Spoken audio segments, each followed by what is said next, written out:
Here's my 70 Charger. Plan was 2020, have it ready for Carlisle in July. 50-year anniversary.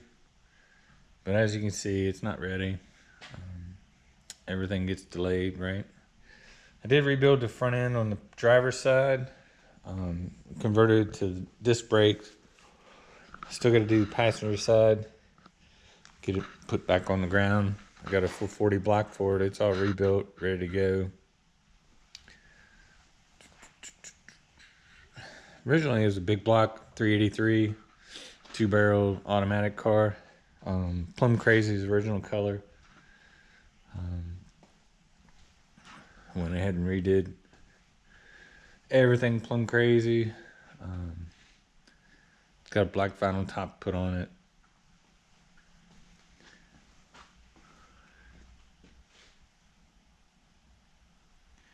Interior needs done. It's had a bench seat original.